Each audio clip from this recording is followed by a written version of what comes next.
Le moment du paiement est souvent perçu comme une simple formalité. Pourtant, c'est précisément là que tout se joue dans un monde où l'expérience client devient un levier de différenciation majeur. Le paiement se transforme en un acte stratégique à la croisée de la fluidité, de la technologie et de la performance commerciale. Et pour explorer ce sujet, j'ai réuni deux experts qui en connaissent les rouages mieux que personne. Aude Vicaire, CEO chez MarketPay Tech, fintech européenne, qui équipe de nombreuses enseignes en solutions de paiement omnicanal, avec une vision claire, faire du paiement un outil de pilotage de l'expérience client.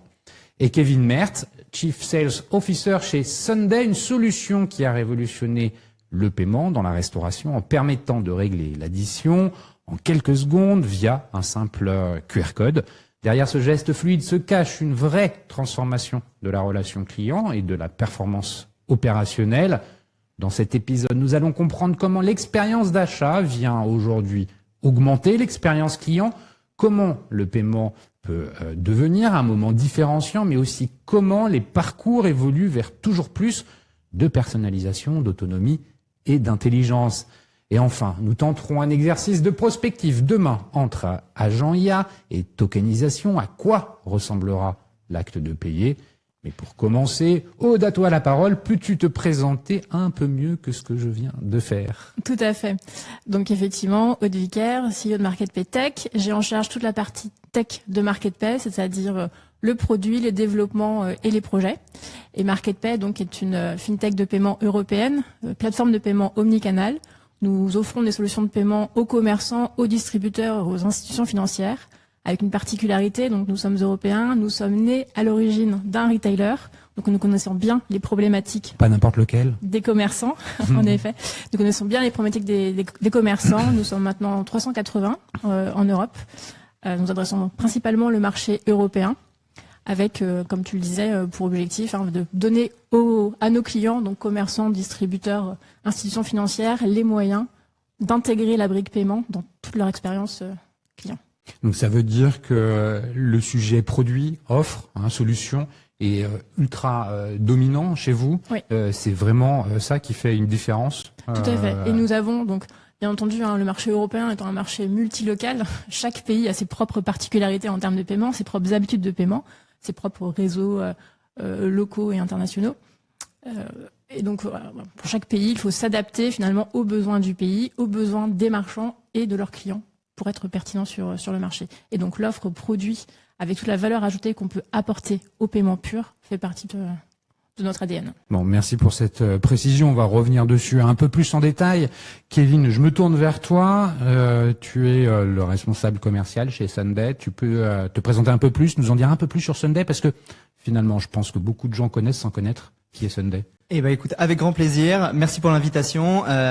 Donc Kevin Mertz, moi je m'occupe effectivement de l'acquisition chez Sunday, l'acquisition au sens large, donc plusieurs équipes, du marketing, de la growth jusqu'aux commerciaux. Sunday, entreprise créée il y a bientôt 5 ans, on va fêter nos 5 ans bientôt. Comme vous, on est créé non pas d'un retailer mais d'un groupe de restauration. Victor Luger, CEO chez Sunday, est également CEO chez Big Mama, groupe avec un peu plus de 25 trattoria maintenant dans le monde, et donc on connaît bien aussi les problématiques des restaurateurs. Qu'est-ce que c'est Sunday? Sunday, nous, notre mission, c'est de transformer l'expérience de paiement dans le milieu de la restauration et de faire en sorte de transformer cette expérience de paiement vers une expérience qui est aussi fluide que l'expérience que vous pourriez avoir en ligne. On a tous connu ce moment où on attend pendant 20 minutes l'addition et on se casse l'épaule à essayer d'attraper l'attention d'un serveur. Et c'est dommage parce que ça casse l'expérience, ça casse le moment et on vient ruiner un moment qui a peut-être été magique. Donc qu'est-ce qu'on fait chez Sunday? Toi t'en as parlé, t'as parlé de cette expérience par QR code, mais la réalité c'est que c'est un tout petit peu plus global ce qu'on fait. Nous on a deux grandes actions. La première c'est créer des solutions de paiement. Il y a ce QR code que les gens connaissent. Ce QR code, il peut permettre également de commander. Il y a également des TPE, il y a également du click and collect, de la commande en ligne. Bref, on prend tous les sujets d'encaissement qu'un restaurateur peut avoir et on crée des solutions dédiées à ça. Première mission. Et la deuxième mission, c'est sur chacun de ces flux de paiement, on va venir créer des softwares pour amener plus de valeur à ces restaurateurs. Aujourd'hui, on est présent dans 3 marchés principalement, les États-Unis, l'Angleterre et la France. Les États-Unis sont maintenant notre plus gros marché. On est On est bientôt 200 dans la boîte et on sert un peu plus de 3000 restaurateurs avec la plupart des grands groupes de full service restaurants, ce qu'on appelle nous des restaurants où on est assis, où il y a un serveur qui vient prendre notre commande et où on paye à la fin. Et un de nos enjeux sur les semestres à venir sera de lancer le quick service restaurant pour avoir l'entièreté du marché disponible à acquérir. Vous n'êtes pas un PSP. Nous ne sommes pas un PSP, nous nous appuyons sur différents PSP, des PSP online, des PSP qui vont faire du card present. Notre métier, c'est vraiment d'habiller des PSP, on peut le dire comme ça, mais on va venir s'appuyer sur des technologies et c'est aussi pour ça qu'on présente aujourd'hui ce podcast avec MarketPay, qui est un de nos partenaires sur les marchés européens. Bon, merci pour cette présentation et ce rappel un peu plus détaillé de qui est Sunday. La question que j'ai envie de vous poser, le paiement comme enjeu stratégique dans le commerce actuel, ça veut dire quoi, Aude? Alors ça, c'est comme le disait Kevin, hein, finalement, le paiement, c'est la dernière étape de la transformation d'un client en magasin ou en ligne. C'est ce que le client va retenir. Donc c'est très important que ça se passe bien. On voit il y a des cas où maintenant carrément le paiement est carrément transparent. Si on prend Uber, hein, on se rend même plus compte qu'on a payé. Donc j'ai envie de dire c'est l'idéal. Et pourtant pour le commerçant c'est très important puisque c'est là où il va finaliser sa vente et sécuriser son entrée de chiffre d'affaires. On voit aussi que les moments clés sont les moments où ça ne fonctionne pas. On a eu les cas, je pense que certains peuvent s'en rappeler, de files d'attente dans des grands centres commerciaux parce que le paiement est tombé. Bon, bah, finalement, quand il y a du paiement, c'est presque normal, mais quand il n'y a pas, on voit bien que le commerçant doit fermer carrément le rideau. Donc c'est vraiment l'étape clé de la transformation. Et c'est aussi une étape, comme le disait Kevin, qu'on peut enrichir de services à valeur ajoutée, qu'on peut enrichir pour améliorer cette expérience et faire du paiement qui peut être une étape plutôt fastidieuse, voire pénible, quelque chose au contraire à enjeu et à valeur ajoutée. Oui, le paiement, le côté stratégique du paiement, et je pense que Kevin, tu vas le confirmer, c'est aussi finalement l'aboutissement de tout un process d'acquisition, en fait d'efforts marketing, même de gestion du catalogue, convaincre le client. Et si à la fin tous ces efforts-là ne sont pas récompensés par finalement un paiement réussi, tout se joue. Ça devient en fait des investissements perdus. Oui, complètement. Et ce que tu dis, je pense que ce sera intéressant peut-être de le creuser un peu plus tard, mais c'est aussi le parallèle entre à quel point le commerce physique est finalement défavorisé par rapport au commerce online. Moi, j'ai drivé des business online avant. Le client, tu sais d'où il vient, tu sais comment il t'a connu, tu sais combien il paye, tu sais sa récurrence, tu sais tout ça. Et en fait, il est catalogué quand il arrive sur ton site web.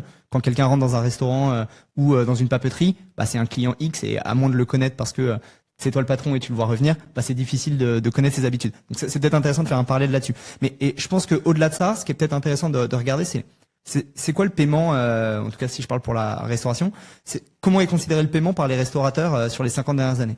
Bah c'est considéré comme un mal nécessaire. On doit payer à un moment ou à un autre, je dois encaisser à un moment ou à un autre, mais je l'ai jamais vu comme une source de valeur ajoutée, comme une capacité à créer une valeur ajoutée. Aujourd'hui, nous, ce qu'on croit chez Sunday, c'est que on est à l'aune d'une révolution technologique. Il y a 20 ans, on a commencé à prendre des réservations en ligne. Il y a 10 ans, on a commencé à avoir des caisses qui sont dans le cloud et qui permettent de capter des informations.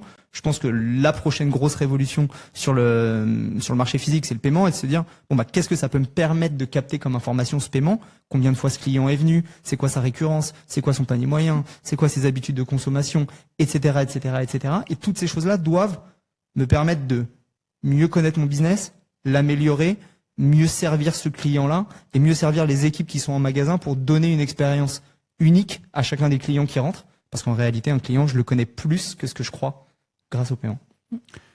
Et justement, le paiement, en quoi finalement il devient un levier de performance, puisqu'on parle là de fluidité, d'autonomie, de rapidité, d'omnicanalité. Mais pourquoi ça devient un levier de performance ? On peut, je dirais, il y a plusieurs aspects. Première dimension, ça peut devenir un levier de performance, comme on vient de le voir, pour apporter de l'information et enrichir la connaissance client avec des problématiques qui sont distinctes en fonction des canaux. Effectivement, en ligne, il y a déjà une information qu'on a par le site. Le client est souvent identifié, authentifié, on sait qui il est. En revanche, en ligne, on peut aussi très facilement perdre une vente parce que on bascule d'un site à l'autre. En magasin, on a moins cette problématique. On peut toujours aller voir le magasin d'à côté, mais à un moment... On peut aussi aller sur son téléphone. On peut, tout à fait. Mais en revanche, on a moins d'informations quand on rentre dans le magasin, le client est moins connu. On a développé, nous, avec un de nos clients dans les pays nordiques, un grand retailer nordique, ce qu'on appelle le Loyalty Vault, qui permet finalement d'utiliser la carte de paiement comme carte de fidélité et de reconnaître le client au travers, quel que soit le canal et quel que soit son moment d'achat, au travers de sa carte de paiement, qui vient enrichir finalement tout, après, le dispositif et le logiciel de fidélité du retailer. C'est-à-dire qu'après, lui choisit de dire « je donne des points, du cashback, des promotions, etc. » Mais finalement, il est capable de reconnaître son client, quel que soit son parcours, au travers de la carte de paiement. Donc là, le paiement devient un levier de connaissance des habitudes, effectivement, et enrichit la base de connaissance du client. Après, il y a toute une problématique également qu'on pourra voir sur les coûts. Qu'on peut, le paiement permet de transformer, de sécuriser le chiffre d'affaires, mais a aussi un coût. Et donc, comment on peut optimiser et faire finalement de cet acte de paiement non plus du coût et le mal nécessaire, mais aussi en profiter peut-être pour développer des nouveaux services ou bien même récupérer de l'argent avec certains. Par exemple, on voit pour notamment les restaurateurs en milieu assez urbain avec des touristes proposer des fonctionnalités telles le DCC qui permet aux touristes non européens de payer dans sa monnaie, enfin en tout cas non euro, de payer dans sa monnaie locale et faire un partage de marge avec le commerçant. Ça, ce sont des choses qui existent et qui permettent finalement aux commerçants de récupérer une partie de la valeur sur la transaction. Toi, tu partages, j'imagine, Kevin, ce point de vue justement dans la restauration. Finalement, le paiement, pourquoi c'est un levier de performance? Tu as commencé à le dire, mais j'aimerais bien que tu développes un peu.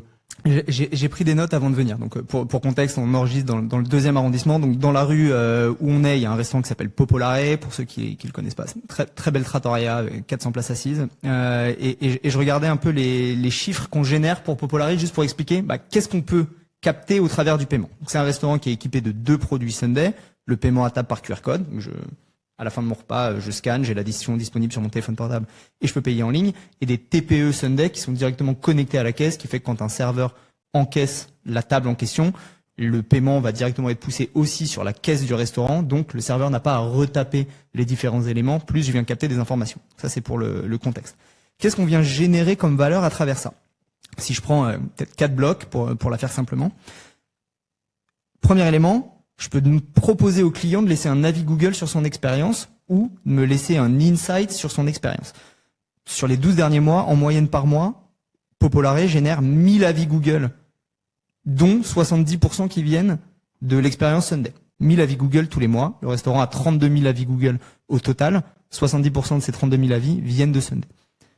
Un restaurant qui est plus visible en ligne, c'est un restaurant qui fait plus de chiffre d'affaires. Et quand un touriste se demande où est-ce qu'il va venir déjeuner dans le 2e et qu'il y a un restaurant noté 4,9 en moyenne à 32 000 avis, il va dans ce restaurant-là.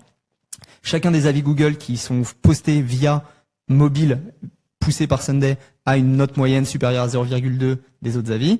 Et en parallèle, je viens capter des insights qui, eux, sont pas postés sur Google, mais où je demande au client qu'est-ce que l'on pourrait améliorer, que je viens pousser au restaurateur pour mieux connaître son business. Point 1. Point 2, je viens aussi retraiter toutes ces données-là que je capte sur comment l'expérience s'est passée. Et je viens aussi dire, votre food, voilà les choses que vous pourriez améliorer. Votre service, voilà les choses que vous pourrez améliorer. Vos serveurs, voilà lequel a eu un problème sur ci ou sur ça. Et tout ça, je viens le retraiter à la fin. Donc, mais ça, comment tu le retraites? C'est pas à la main quand même. Non, je retraite rien à la main. Je le pousse dans un tableau de bord parce que je sais quel serveur a encaissé sur quel. C'est pour être très. Je me doute bien que c'est pas à la main. C'est justement pour être très concret sur comment ces données sont utilisées, parce que c'est finalement de ça dont tu parles, la data. C'est un point clé dans la performance. Donc pour qu'on se matérialise. 100%. Et si j'essaye de faire le parallèle pour être très pratique, un encaissement naturel dans un restaurant, normalement, comment ça se passe? J'ai un serveur qui vient à ma table, il me dit comment s'est passée votre expérience. Le client est toujours gêné, il va dire très bien. Il va pas dire en fait votre blanquette elle est dégueulasse, etc. Il va pas lui dire. La réalité, c'est que quand on lui demande sur mobile, potentiellement il va le dire et potentiellement il va noter la blanquette ou il va noter le service du serveur. Et donc ça va donner des insights managériaux à un restaurateur pour améliorer l'expérience. Troisième élément, je vais venir suggérer des pourboires de manière systématique, soit sur le TPE, soit directement sur mobile, et je vais venir pousser le montant de pourboire. Chez Popolari, on a multiplié par 4 le taux de pourboire. Ça, c'est un restaurant qui fait à peu près 4% de taux de pourboire moyen. Et tous ces pourboires, je viens les redistribuer directement aux serveurs tous les lundis matins, ce qui est quand même fabuleux par rapport à une expérience normale d'un restaurant où je viens décaisser, je viens le redistribuer, etc., etc. Et enfin, tout ça est directement traité pour être capable de clôturer la caisse en un clic sans erreur de caisse. Et je sais pas si vous avez déjà fait du service dans un restaurant, mais quand on vient clôturer sa caisse en fin de service, généralement on perd une demi-heure à trouver d'où vient l'erreur de caisse, d'où vient le trou ici ou là. Et là, il y a quand même le cash qui doit arriver à un moment ou à un autre. Il faut bien faire la réconciliation avec les deux. Évidemment, ceci étant dit, il y a de plus en plus de restaurants qui n'acceptent plus le cash pour des raisons de simplicité. C'est des choses qu'on voit arriver. C'est illégal. Oui. Non, C'est illégal. Il faut accepter minimum 2 moyens de paiement dans un restaurant. Tu peux pas ne pas accepter le cash. Le cash est obligatoire. Ah ouais. Ouais. Ok. Quoi qu'il advienne, le cash, c'est quelque chose qui est assez facile de se dire, d'accord, j'ai tous les moyens de paiement et tous les montants encaissés sur mon service. Reste une différence entre ce que j'ai en caisse de Y. Je compte les pièces qui manquent. Est-ce que j'ai un trou de caisse? Est-ce que j'ai pas trop de caisse? Et ensuite, tous les tickets, eux, sont digitalisés. Donc, si j'ai un trou de caisse de 4 euros, je peux rechercher où est-ce qu'il y a un manque de 4 euros. Bref, je simplifie quand même à la fin la capacité de traiter ça. Justement, merci pour ce commentaire sur sur la data, parce que finalement c'est bien de ça dont on parle, et l'utilisation de la data. Et justement, Aude, le rôle de la tech là-dedans, parce que pour valoriser la data, c'est bien, il faut la collecter bien sûr, et puis derrière il faut en faire quelque chose. La tech joue un rôle. Comment vous interprétez ça chez MarketPay? Alors, on vient d'évoquer là les problèmes de réconciliation qui sont alors, à l'échelle d'un restaurant évidemment déjà peuvent être un cauchemar. Imaginez à l'échelle d'une grande enseigne, d'un grand retailer avec des milliers de restaurants, ce que ça peut de points de vente, ce que ça peut donner. Bien Donc, sûr. la réconciliation est effectivement un élément clé entre les transactions qui passent dans TPE, site web, etc., celles qui passent après à la banque et combien arrivent sur le compte en banque. Donc toute cette donnée-là, ce qu'on est capable de faire, c'est effectivement de la récupérer de quel que soit le canal, d'ailleurs quel que soit même l'acquéreur partenaire du commerçant. Et après, on les remet à destination du client sous forme de tableau de bord, en effet, ou même sous forme d'API, puisque dans certains cas, si je prends le cas de Sunday typiquement, voilà, ça vient s'intégrer à une dimension plus large que la pure réconciliation paiement. Oui, donc la performance, en fait, le paiement comme levier de performance, la data joue un rôle clé. Est-ce que vous accompagnez vos clients sur justement l'utilisation de ces data, de ces dashboards? Parce que on se rend bien compte du côté des retailers qu'on a une masse d'informations qui est de plus en plus importante et qu'il faut savoir en faire quelque chose. Et plus on en a, et c'est pas forcément plus facile. Qu'est-ce qu'on va utiliser? Qu'est-ce qui va être pertinent? Est-ce que on se donne les moyens de valoriser toute cette information? Est-ce que vous les accompagnez un peu là-dessus? Oui, tout à fait. Et on a différents cas de figure. On va avoir effectivement le partenaire qui vient intégrer notre solution de paiement dans sa propre offre de valeur pour l'augmenter, et donc là on lui fournit les données pratiquement brutes, et c'est ensuite lui qui agrège et qui agrège tout ça et donne du coup une synthèse pertinente pour ses propres clients. On a aussi nos clients directs à qui ou bien on travaille ensemble à définir des tableaux de bord pour mesurer la performance. Alors quand on dit performance, il y a vraiment performance, le taux de transformation typiquement, mais aussi même est-ce que mes moyens de paiement fonctionnent dans l'ensemble de mes points de vente. Est-ce que j'ai pas un problème avec une caisse? Est-ce que j'ai pas un problème avec, on voit un taux de refus qui augmente à un endroit? Voilà, donc vraiment piloter moyen de paiement par moyen de paiement, caisse par caisse dans l'ensemble des magasins, des clients qui ont des milliers de points d'encaissement, pour aussi leur mettre à disposition cette capacité de vérifier pourquoi est-ce que dans tel magasin, dans tel point de vente, à tel endroit, j'ai un problème avec mon terminal de paiement, si c'est le cas. En termes de talent, est-ce que ça veut dire que les retailers ont formé ou sont en train de former des experts en interne pour pouvoir justement mieux utiliser cette donnée paiement? On a effectivement, encore une fois, ça va dépendre du retailer, de sa maturité, de sa taille aussi. On en a certains qui veulent quelque chose tout packagé, ils veulent pas s'embêter, ils veulent finalement le résultat final et on leur met quelque chose de clé en main. Et donc après, c'est eux qui vont analyser au cas par cas. Puis on a d'autres retailers avec lesquels on co-construit vraiment le tableau de bord plus personnalisé. Et là, on va les accompagner parce qu'en interne, ils ont des équipes, mais ils ont quand même besoin d'informations supplémentaires, peut-être qu'on fournissait pas par défaut et qu'on va leur donner en plus. Donc on a vraiment les différents cas de figure. côté Sunday, côté finalement plus restauration, vous observez la même chose. Le restaurateur, dans son métier original, il est au four et au moulin, c'est le cas de le dire, et il est très concentré dans l'opérationnel. Comment il fait pour finalement appréhender la data pour pouvoir améliorer finalement la performance de son offre de service? Je sais pas si on peut parler du restaurateur. Il y a les restaurateurs. C'est un marché qui est vraiment ultra fragmenté et on va avoir plein de typologies de restaurants. Et je pense que Sunday, on va aussi parler différemment à tel ou tel restaurateur en fonction de à qui on s'adresse. Donc on va avoir des restaurateurs indépendants. J'ai un seul resto, le chef est le patron, le chef ou la chef est le patron de l'entreprise et il est effectivement au four et au moulin. Nous, notre métier, ça va être de digérer cette information et de lui donner des suggestions simples d'analyse de son business et des tableaux de bord très digestes.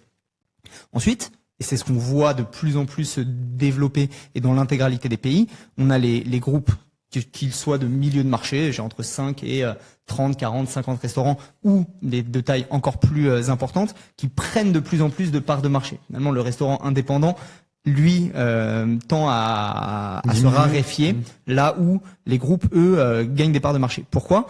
Parce qu'il y a des gains d'échelle, parce qu'il y a une meilleure compréhension aussi des impacts, et des solutions comme MarketPay ou Sunday sont poussées aussi en termes d'utilisation à un degré plus fort. Pour ces groupes-là, on va avoir une approche différente. Nous, notre métier, c'est de faire de la tech, mais aussi de faire du service. On fait du consulting grâce à ça, parce que cette masse d'informations, je pense que tu l'as dit et je pense que tu as raison, c'est beaucoup d'informations à digérer pour ces groupes-là. Et bien sûr, ils doivent former une génération de managers, de personnes au headquarter qui vont pouvoir faire des recommandations ensuite sur le terrain.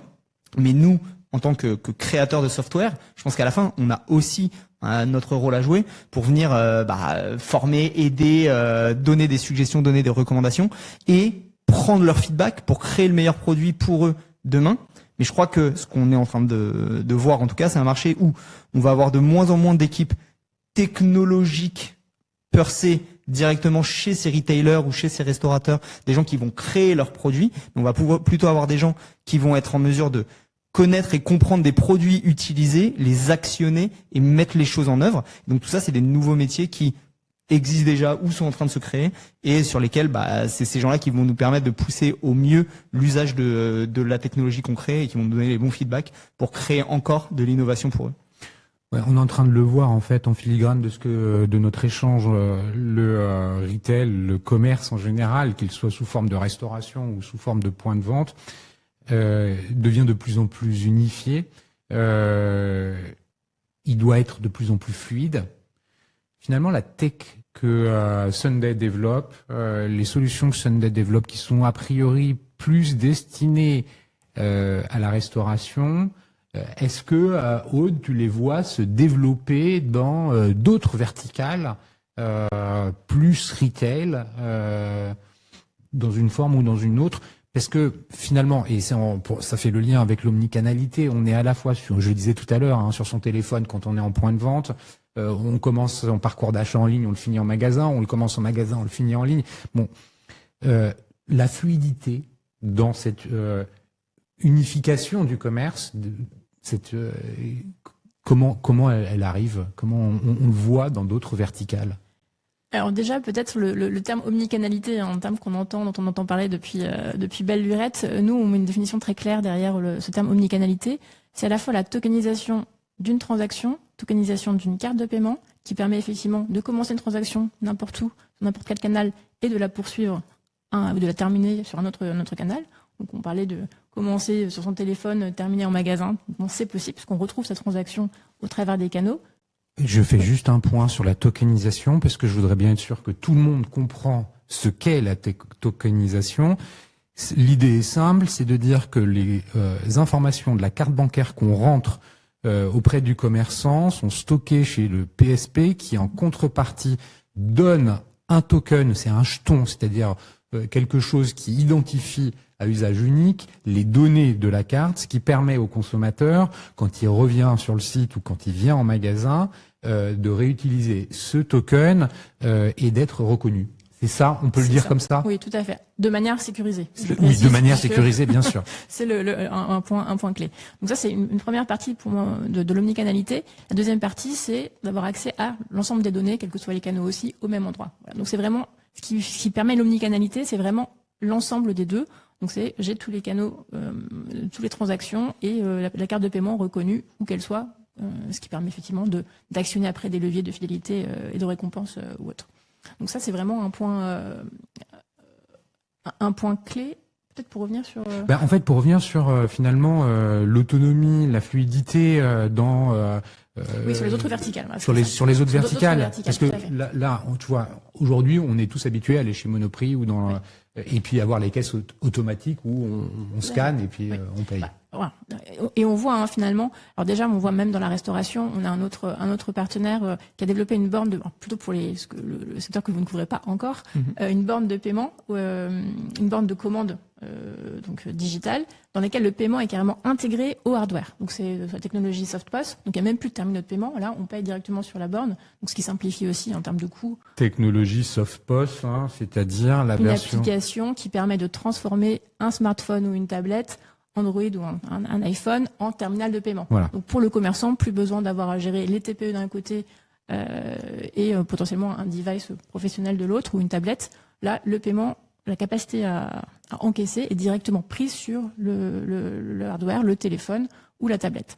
Donc là, c'est une économie effectivement en termes de coût, en termes de maintenance, en termes d'expérience aussi beaucoup plus fluide. Donc, on voit qu'il y a des choses comme ça qui arrivent. Et si on fait le parallèle avec un retailer, lui, il va avoir une problématique de rapidité de passage en caisse, avec effectivement à terme des caisses automatiques plutôt, et un paiement aussi sur son propre téléphone, puisqu'on peut même scanner les produits en faisant ses courses avec son téléphone, on paye directement sur son téléphone, on a la preuve de paiement et on peut sortir. Donc un des enjeux, c'est peut-être de supprimer ces lignes de caisse qui cassent un peu l'expérience client, où il y a une queue qui est toujours... Quand il y a une queue quelque part, c'est un risque de perdre ses clients. Donc c'est aussi de fluidifier le parcours, fluidifier l'expérience et invisibiliter le paiement pour en faire quelque chose de vraiment très sans couture. Côté Sunday, on envisage le déploiement de solutions de la restauration dans du retail. Donc, moi, je trouve que c'est super. Enfin, moi, c'est un sujet qui me passionne. Je trouve ça super intéressant et je pense qu'à la fin, ceux qui gagneront, c'est ceux qui ont la meilleure expérience client. Et je crois que le paiement, la commande, la capacité à consommer est un élément clé de l'expérience client. Et qu'on peut repenser les points de vente. Tout ce que tu dis sur le retail, etc. On peut repenser complètement les points de vente. Et je crois qu'on verra des choses arriver dans les 20, les 25 prochaines années. Nous, aujourd'hui, notre focus, c'est cette partie full service. J'ai une table, j'ai un serveur qui prend ma commande, je sers, je paye. Notre focus d'après, ce sera d'aller chercher les autres morceaux du marché de la restauration. On peut penser à toute cette partie full service. On peut penser à des endroits où on a besoin de consommer dans d'autres lieux, des hôtels, des piscines, etc., etc.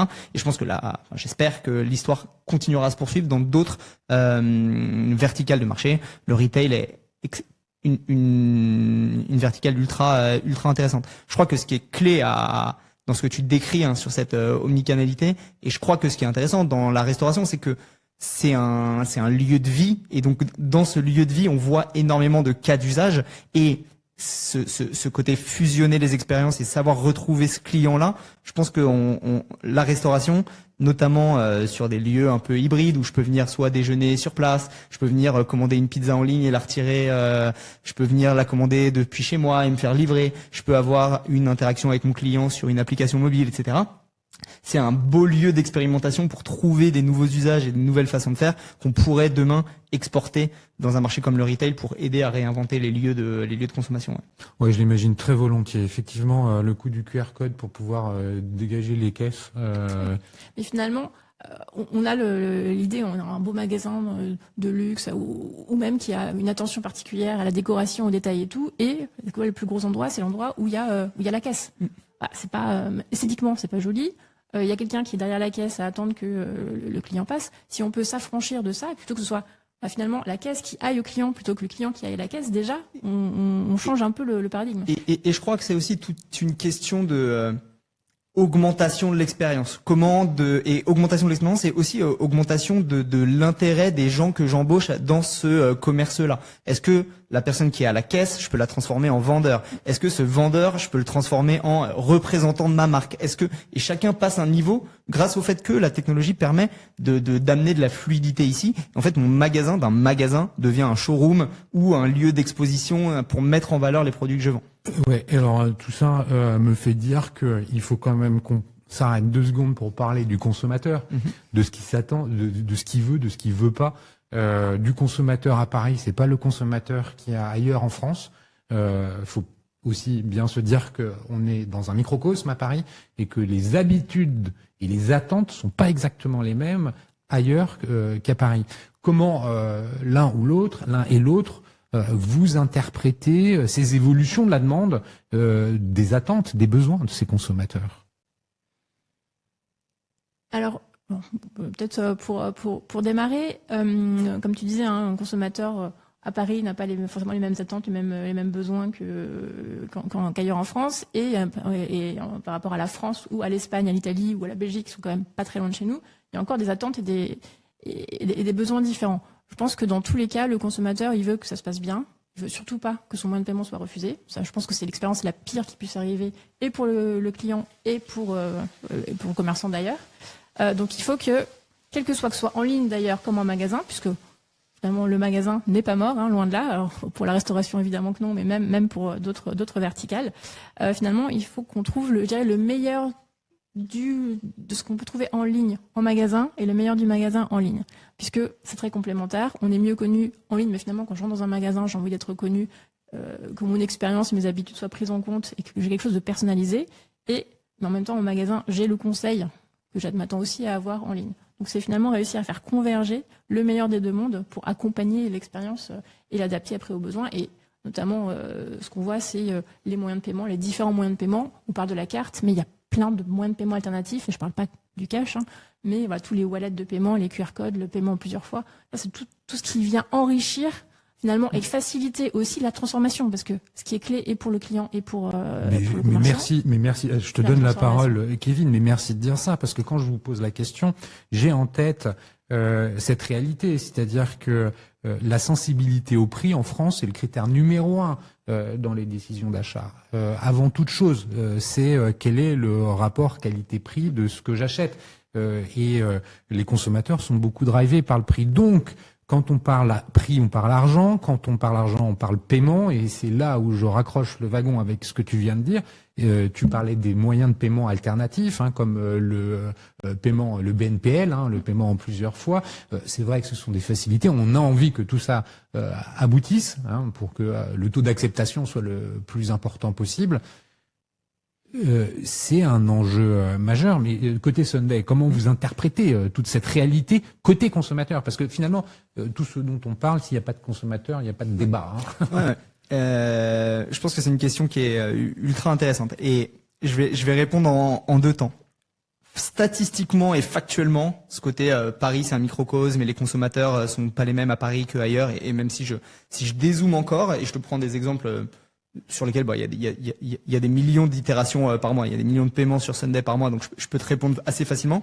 Quand je pose un QR code sur une table à Londres, il y a 45% des gens qui payent avec. Quand je pose un QR code sur une table à Paris, en moyenne, il y a 25%. Quand je pose un QR code sur une ville de tiers 2 en France, une ville de 250 000 habitants en moyenne, Nantes, Toulouse, Bordeaux, je fais 13% d'adoption. Quand je le mets au Mans, je fais 7%. Et quand je le mets encore plus loin, je fais 3% d'adoption. Donc, t'as vraiment, et vraiment les courbes sont ultra claires et ultra lisses. Donc là, tu te dis, bon, bah, en fait, Londres, c'est un microcosme, Paris, c'est un autre microcosme, et après, t'as des paquets de villes qui sont chacun de ces microcosmes. La question, c'est d'où ça vient et qu'est-ce qui crée ce résultat-là. Moi, je crois que ceux qui sont le plus prêts à avoir une bonne expérience de paiement, c'est les consommateurs. Ceux qui sont peut-être pas encore suffisamment prêts à le faire, c'est peut-être les restaurateurs ou les retailers qui mettent pas les bons effets en place pour avoir cette adoption. Parce que l'autre réalité, c'est qu'il y a d'autres restaurants au Mans où, avec mes QR codes, j'ai 60% de taux d'adoption. Et donc la question sur ces mêmes clients, c'est quelle est la chèvre, quel est le chou, où est la poule, où est l'œuf, et d'où est la conséquence. Je pense que le client, il veut avoir une bonne expérience de paiement. Quand on crée des bons produits, il est prêt à les utiliser. Il faut juste lui expliquer que ça existe. Et lui expliquer que ça existe, c'est du boulot, c'est pas facile, c'est difficile, et il faut bosser pour l'avoir. Après, à côté de ça, il y a des cadres dans lesquels c'est plus simple de l'utiliser. C'est vrai que quand tu vas chez Dishoom à Covent Garden où il y a 35 minutes de queue et tu as envie de payer vite et les gens ont envie de faire une rotation des tables, oui, tu fais 90% d'adoption sur un paiement mobile et il y a quasiment aucun paiement qui se fait par TPE à la caisse parce que juste c'est trop important dans leur business et donc ils poussent le niveau d'adoption au maximum. Et peut-être pour rebondir, pour moi, la réussite, et notamment on prend tous les moyens de paiement alternatifs, la réussite qui fait que pourquoi est-ce que alors on va voir ce que Wero va donner, le wallet de paiement européen, mais il y a des pays dans lesquels ça fonctionne très bien. En Suède, c'est Swish. Vous n'allez pas en Suède sans avoir le wallet Swish pour payer, pour tout payer partout. En Espagne, Bizum est arrivé il y a quelques années. Maintenant, en e-commerce, la plupart des commerçants veulent accepter Bizum parce que ça a pris. Donc, qu'est-ce qui fait que pourquoi est-ce que ça va fonctionner ou au contraire ne pas fonctionner? Moi, je crois que l'adoption, effectivement, il y a une partie pédagogique d'expliquer ce que ça apporte, mais aussi qu'est-ce que ça apporte au commerce, qu'est-ce que ça apporte au client. Est-ce que ça lui facilite la vie? Est-ce que pour lui, il paye moins cher? S'il paye moins cher, ça vaut peut-être le coup de changer ses habitudes. Est-ce que c'est plus simple, c'est plus fluide, c'est plus rapide? Qu'est-ce que ça lui apporte? Parce que si j'ai un moyen de paiement qui fonctionne très bien et qu'on me demande de changer, pourquoi? Ce que je suis en train de réaliser dans ce que vous êtes en train de dire, c'est que il n'y a plus le frein à la peur du moyen de paiement digital. On n'est plus en train de se dire « Ouh là là, je vais me faire avoir, je connais pas ». Déjà, ça, on l'a plus. Il y a quelques années en arrière, on l'avait. On n'était pas certain. « Ouh là là, je suis suspicieux, je connais pas ce qu'on me propose ». Là, on est plutôt dans la facilité. Est-ce que ça va me faciliter plus ou moins la vie? Et est-ce que je vais adopter, du coup, cette fonctionnalité parce qu'elle me rend la vie plus simple? La question, je pense, pour le consommateur, c'est « What's in it for me ?» Qu'est-ce que je vais y gagner? À quel point c'est simple et ce qui est assez certain, et on le voit dans les cohortes d'adoption, c'est quelqu'un qui utilise une fois un service, de manière récurrente, il va l'utiliser après. Et je pense que les wallets, c'est un bon exemple. Nous, on voit nos courbes d'adoption de Apple Pay. Enfin, tu vois la part que prend Apple Pay dans nos paiements. Apple Pay, c'est une machine qui juste gagne un point tous les mois. Tous les mois, tu gagnes un point. Tu vois, et chaque personne qui a déjà utilisé un paiement via Apple Pay ne revient jamais en arrière. C'est super intéressant à constater. Mais rappelez-vous, il y a quelques années, avant le Covid, le paiement sans contact, exactement, c'était quand même assez rare. Maintenant, paiement sans contact, on n'y pense même plus. Parfois, on oublie son code. Exactement. Avec, alors la France était un peu en retard, c'est encore en train de se rattraper. On était limité à 50 € jusqu'il y a quelques temps. Là, on est en train de rattraper les autres pays européens, donc de supprimer cette limite de montant. Simplement plus de 50 €, il faut taper son code PIN sur le TPE, parce qu'il y a quand même une sécurité à conserver. Et je prends un exemple plus candide, on va dire. J'ai une fille de 5 ans. Et on part acheter du pain, et elle me dit « Mais t'as pris ton téléphone pour payer ?» Elle me dit pas « T'as pris ta carte ?» Enfin, c'est quand même marrant de voir les changements d'usage et comment la population accepte ça. Et les enfants, c'est un bon exemple de comment la population l'accepte pour voir les nouveaux usages. La carte bleue va progressivement, la carte bancaire va progressivement sortir des radars de façon assez naturelle et de façon assez normale, entre guillemets. Ouais, et maintenant, je vous propose carte en fait... bancaire physique. Ouais, elle existera toujours derrière, mais physique. Ouais, c'est bien de temps en temps de l'avoir, la physique, parce que tu vois, ma fille, moi, je lui demande d'aller acheter un truc au supermarché, je lui file ma carte, il n'y a pas besoin du code, et elle revient avec ma carte. Je suis content qu'elle me rende la carte. Derrière tout ça, on a commencé à en parler, il y a la tokenisation qui vient jouer un rôle. Là, je vous propose de rentrer dans un exercice de prospective, un peu, voir comment la tech vient et continue à venir changer les choses, la réalité dans le paiement et la tokenisation. On en a parlé un peu rapidement, mais je pense qu'il faut revenir dessus parce que c'est un enjeu majeur pour les usages. On a commencé à le voir. Il y a aussi le sujet de l'IA et de l'IA agentique. J'ai bien dit agentique, mes chers auditeurs, c'est-à-dire l'agent IA. Pas argentique, agentique. Je sais que je me répète, mais comme ce sont des termes qui sont en train de s'ancrer dans la réalité, je préfère redonner un peu de définition. Donc, le paiement agentique, qui est une composante du commerce agentique, vient aussi changer les habitudes. Aude, pour continuer sur la tokenisation, avant de parler du paiement agentique, comment cette technologie, qui à la base a un moyen de sécurisation dans les paiements, va venir continuer à changer les usages? Pour moi, c'est vraiment mettre à disposition du commerçant tous les moyens de mieux connaître son client, de mieux accompagner son client, quel que soit son parcours, et aussi d'ailleurs d'agir pour garder son client dans un écosystème qui convient.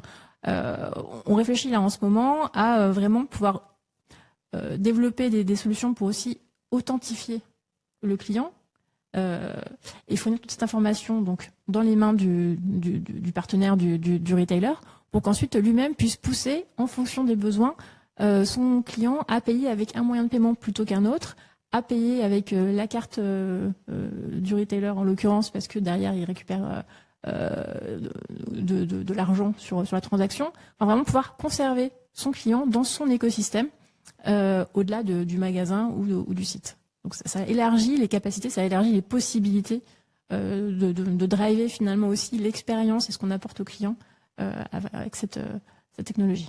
Et côté Sunday, la tokenisation, ça raconte quoi? Donc plein de choses à dire là-dessus.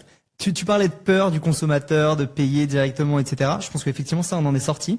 Sur la tokenisation, c'est un sujet où quand on commence à en parler à des marchands, pour le coup, ils disent « Ouh là là là là, de quoi tu me parles? Là, qu'est-ce que vous me racontez? Quelles informations on a, etc. » Et je pense que tu as bien fait de faire un petit reminder au début en disant « C'est un token, c'est sécurisé, c'est anonymisé, etc. » Mais c'est là où, à mon avis, il y a encore un effort d'éducation sur le marché qui va devoir se passer avant qu'on puisse globaliser l'usage de ces technologies. Donc nous, comme MarketPay, et en utilisant d'ailleurs les technologies de MarketPay, on utilise cette tokenisation. L'idée, c'est effectivement de pouvoir mieux retracer le parcours client et la récurrence des clients sur les différents canaux de consommation.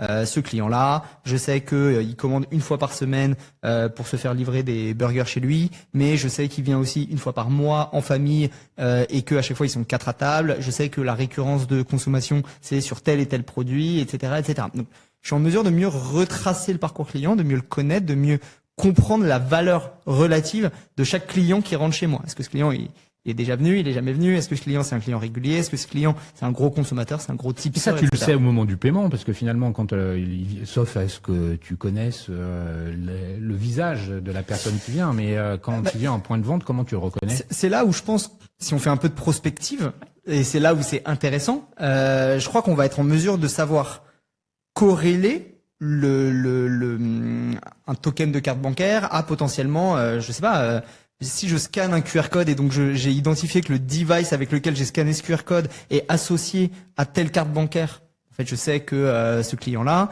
il s'appelle Cyril. Je sais qu'il est déjà venu la semaine dernière. Je sais qu'il a pris un verre de Merlot, etc. Ça, tu le sais, mais quand je rentre dans le magasin, comment tu sais qui je suis? Ah bah, c'est là où il y aura peut-être de la géolocalisation ou des choses comme ça. Et c'est là où le paiement, enfin, où toutes ces capacités viennent s'intégrer dans une expérience bien plus large, l'expérience du retailer et son écosystème. C'est-à-dire que si tu rentres dans le magasin avec ton téléphone, avec l'application, l'application du magasin de la marque, ouais. ou de la marque, bah tu peux être identifié. T'as de rentrer tes coordonnées bancaires, donc t'as ton wallet dans l'application. Finalement, t'as même limite ta liste de courses que ta fille qui a des bonbons pour son anniversaire va enrichir. Et tu fais tes courses. T'as tout ça qui vient enrichir ton expérience et finalement le paiement. Et tu vois, si on essaye de recroiser ça aussi avec des potentielles expériences, au restaurant, tu réserves souvent ou de plus en plus souvent. Donc tu peux parfaitement te dire, d'accord, aujourd'hui, je sais que dans mon écosystème restauration, j'ai la réservation, j'ai le paiement, j'ai mon système de fidélité, toutes ces choses-là, parce que la technologie s'améliore, parce que aussi on est tous plus matures dans notre façon d'appréhender la technologie, à se dire bah on n'a pas chacun notre précaré et en fait faut qu'on se parle parce que si on se parle pas, on va pas donner la meilleure expérience possible au restaurateur et à la fin au client. Aujourd'hui, tout devient interconnecté. Je pense qu'on a encore un petit peu de chemin à faire pour encore mieux interconnecter les choses, mais tu réserves dans un restaurant. Je sais tout ton historique de paiement, je connais ton historique de loyalty, je connais presque l'historique de tes amis aussi, etc. Demain, je vais pouvoir donner au serveur qui t'accueille, qui va probablement plus être un serveur non plus. Si on repense bien l'expérience client, ce serveur-là, il va être là pour t'accueillir, te conseiller, etc. Mais c'est pas lui qui va t'apporter ton plat. Parce qu'en réalité, ce serveur-là, ça va devenir un hôte, un vendeur, un représentant de marque, appelle-le comme tu veux, mais juste on va changer les métiers. C'est hyper intéressant ce que tu dis, et effectivement la façon avec laquelle tu interagis dans un restaurant, sur la réservation, tu donnes ton accord en arrivant auprès de la personne qui t'accueille dans le magasin en disant voilà, je m'appelle Kevin, j'ai réservé pour 20h30 pour 2 personnes. Il voit la réservation, effectivement, et là t'as donné ton assentiment pour que ils viennent te placer, et quelque part le serveur qui derrière arrive dit bonjour Monsieur Merthe, est-ce que vous voulez un verre de Merlot comme la dernière fois ou pas. Quand on est dans le point de vente et la façon avec laquelle tu présentais les choses, on a l'app de la marque ou du distributeur, et par la technologie on va être reconnu quand on rentre dans le magasin. Là c'est au détriment de l'accord qu'on donne a priori. Si tu as l'application, tu vas aussi donner ton consentement pour... Ouais, mais il y a la psychologie du consommateur qui dit « Putain, je suis traqué. Je suis traqué. » Et ça, c'est une réalité. Je rentre chez un grand distributeur de cosmétiques, je veux pas citer de marque, mais ou de produits de beauté, parce que il y a beaucoup de cas d'usage qui vont dans cette direction-là, dans cette industrie. Le consommateur dit « Oh, ouais, il me connaît trop bien. » Non ? Alors ça peut arriver, mais là aussi, qu'est-ce que ça lui apporte ? À quel moment j'accepte finalement de donner un peu de mon accord pour avoir des recommandations qui me sont propres, pour avoir par exemple des promotions sur le produit que j'achète et qu'il me faut. Là, c'est un équilibre à trouver entre ne pas être intrusif. À un moment, si je dis non, bah c'est non. Et en même temps, je suis aussi, si je sais que j'aime bien les promotions, qu'il y a une marque que j'affectionne particulièrement, et d'avoir pile quand j'arrive le rappel en disant bah tiens, juste pour toi, tu peux payer moins cher, et parce que c'est toi aujourd'hui, je te fais l'offre, ça vaut la peine. Et je crois qu'il faut pas non plus complètement transposer l'expérience actuelle et les lieux de retail actuels avec ce à quoi ils ressembleront dans 5 ans ou 10 ans. Il faut aussi se projeter un tout petit peu dans la technologie qui sera à la disposition des gens en magasin à ce moment-là. On ne sait pas exactement. Franchement, les steps technologiques qui sont en train de passer d'un point de vue hardware et IoT sont quand même assez fabuleux. On peut se dire que dans 5 ans ou dans 10 ans, si je donne mon accord en rentrant dans l'établissement, peut-être qu'il y a des façons de le faire. Le vendeur qui est avec moi, la personne qui doit me conseiller, je sais pas si je vais m'acheter des fringues, j'ai envie qu'il sache les autres fringues de la marque que j'ai déjà chez moi, pour me dire ah bah oui mais t'aimes bien ce pull, t'avais bien aimé ce pantalon, il t'allait bien, c'était bien ta taille, parce que peut-être que la prochaine, ça peut juste changer mon expérience, et en fait j'aurai une expérience améliorée et agrandie plutôt que de repartir dans tout un processus de découverte qu'en plus l'employé va peut-être pas bien faire, et donc à la fin je repars avec un pull qui me plaît pas, alors qu'en réalité il aurait pu m'en conseiller un autre. Donc c'est juste comment je vais prendre la technologie du moment T, je vais l'améliorer, je vais le mettre au service de la marque pour améliorer l'expérience du consommateur final. C'est toujours au bénéfice du consommateur. Enfin, pour moi, c'est ça qui est clé. Et justement, là, on parle de tech, on parle d'évolution tech, le paiement agentique. Quand est-ce que ce sera une réalité ? Alors, on voit, il y a déjà des expérimentations qui sont faites plutôt aux États-Unis, pas encore trop en Europe. C'est quelque chose qu'on regarde avec attention, puisque ça. Je sais que Visa avance pas mal là-dessus. Voilà, ça, en tout cas, oui, tout à fait. Donc, quelque chose qu'on regarde avec attention, parce que imaginez là, si on fait toujours cette. Tu peux le définir le paiement agentique ? Bien, c'est finalement, j'ai mon intelligence artificielle un peu comme un assistant personnel qui connaît mes préférences de pull, d'habillage ou de restaurant ou de voyage, qui a mes coordonnées bancaires parce que je lui ai donné de manière tout à fait consentie, qui a mes coordonnées bancaires, et à qui je dis bah tiens, je veux programmer mes prochaines vacances pour la Toussaint, je vais partir une semaine, on est deux à tel endroit, qui va faire proposition d'hôtel, de réservation de train par exemple, de restaurant, d'activités. Et je peux même lui dire, bah, ok, je valide ça, et maintenant tu peux payer. Et qui va finalement finaliser l'acte de recherche qu'on utilise déjà pour beaucoup avec ces assistants d'intelligence artificielle, mais jusqu'à l'étape ultime de finalisation du paiement. Là, ça pose quand même des questions. Exactement. Donc ça, je veux dire, ça c'est l'idée, c'est la théorie. Après, en réalité, quelques challenges encore à surmonter.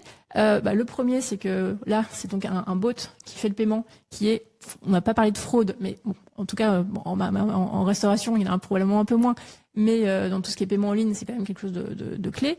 Un des premiers écueils qu'on cherche à éviter, c'est les paiements par bot, donc ils sont bloqués dans les cas de lutte contre la fraude. Donc il faut évidemment que ce bot... Ils sont bloqués, je m'arrête 2 secondes sur ce sujet, parce qu'en fait, il y a tout un processus technologique côté PSP qui vise à identifier les transactions bot et à les couper, donc ça passe pas. Oui, donc côté PSP, nous, il faut faciliter le paiement pour les bons clients et bloquer les méchants.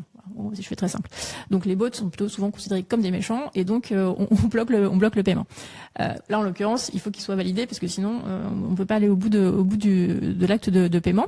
Et puis imaginons que finalement pour une raison ou pour une autre, il y a un problème que finalement le paiement soit fait alors que c'était pas ça que je voulais réserver. C'était pas pour aller à Rouen, c'était pour aller à Reims et bon, il y a eu une erreur. Qui est responsable? Est-ce que c'est moi parce que c'était mon assistant personnel? Mon propre agent, est-ce que c'est l'agent lui-même, est-ce que contre qui, enfin comment ça se passe? Là, il y a toutes les règles qui sont encore qui restent pour moi à définir. Et il y a l'authentification forte. Oui, ça fait partie de l'expression. Est-ce que mon agent peut acheter sans même que je sois au courant quelque chose, ou est-ce qu'il faut que je sois authentifié? Est-ce que dans tous les cas on met un mécanisme d'authentification forte? Comment ça se passe? Voilà, tout ça. Là, c'est la partie paiement du commerce agentique, parce que finalement, ce dont tu parles, c'est bien ça, le commerce, avec un agent qui va venir comme un assistant personnel, un personal shopper, ouais. Faire pour toi des choses, mais ça peut se faire aussi dans la restauration et la réservation finalement. Tu dis à ton agent, va me réserver une table, et pourquoi il y a le paiement là-dedans? Parce que de plus en plus, on demande une empreinte de carte pour que si la résa saute, on est prélevé de quelque chose. Ouais, exactement. Je pense que ça posera. J'ai peut-être tort j'ai peut-être tort, mais je pense que ça posera plus des questions de référencement, des questions de comment mon établissement, je suis en mesure de bien non seulement le ranker en SEO sur Google, etc., mais aussi le ranker auprès de bots et donc bien définir mes critères. Je pense que le restaurateur de demain va devoir bien expliquer en quoi son offre se différencie des autres offres pour que les agents de demain qui effectivement trouve-moi un restaurant pour 4 personnes dans lequel je vais pouvoir avoir une offre veggie, dans lequel je vais pouvoir avoir X, Y et Z. Comment je fais en sorte de transmettre ces informations-là à des agents qui demain en auront besoin? Et typiquement, moi, je suis au bord d'une boîte qui s'appelle Privatiseur, dans laquelle je suis resté 6 ans, qui permet les réservations de groupe. Typiquement, c'est un sujet qui est terrible à traiter. Je sais pas si vous avez déjà essayé d'organiser la soirée de fin d'année de votre entreprise ou un anniversaire. Trouve-moi un endroit où je peux dîner pour 40 personnes, avoir un menu X, Y et Z. Et les restaurateurs vont avoir un enjeu là-dessus. Donc je pense qu'il y a beaucoup d'enjeux autour de la recherche et comment les gens vont pouvoir trouver mon établissement et où réserver chez moi, plutôt que sur la partie du paiement qui finalement restera globalement. On a besoin d'être sur place pour commander les plats et du coup à la fin payer. Et donc l'agent n'a pas tant à être présent là-dessus. En tout cas, je pense que on est devant beaucoup de changements dans la tech, dans les usages. On vient de voir de façon tout à fait passionnante comment le paiement vient transformer ou augmenter l'expérience d'achat. Je pense que vous avez bien défini les choses. Merci pour cet exercice de prospective qu'on a fait à l'instant, parce que c'est vrai que ça permet d'ouvrir un peu la réflexion sur ce vers quoi on va. Aude, tu veux rajouter un petit mot de la fin? Le paiement, c'est quelque chose qui est, je trouve, passionnant, puisque finalement, ça est en perpétuelle évolution. On a des challenges qui nous arrivent, comme on parlait de l'IA, du paiement agentique. On a la tokenisation, on a toute l'expérience qu'on continue d'améliorer, des technologies qui nous arrivent, aussi la réglementation qui nous pousse à inventer des nouvelles choses, finalement, qui nous ouvrent de nouvelles portes et de nouvelles opportunités. Et donc tout ça fait que le paiement est quand même très très riche et continuera d'accompagner les clients, les commerçants pour longtemps. Merci Kevin pour ton retour d'expérience, ton partage. Merci à vous tous, chers auditeurs, pour la fidélité avec laquelle vous écoutez. Là, vous regardez aussi. Je vous invite à continuer. Si vous voulez avoir plus d'informations sur MarketPay ou sur Sunday, vous pouvez retrouver Aude et Kevin, je pense, sur LinkedIn, qui doit être le bon canal. Si vous avez des difficultés, vous pouvez toujours me contacter directement et je me ferai un plaisir de leur transmettre vos messages. Aude, merci. Kevin, merci. Je vous dis à très bientôt.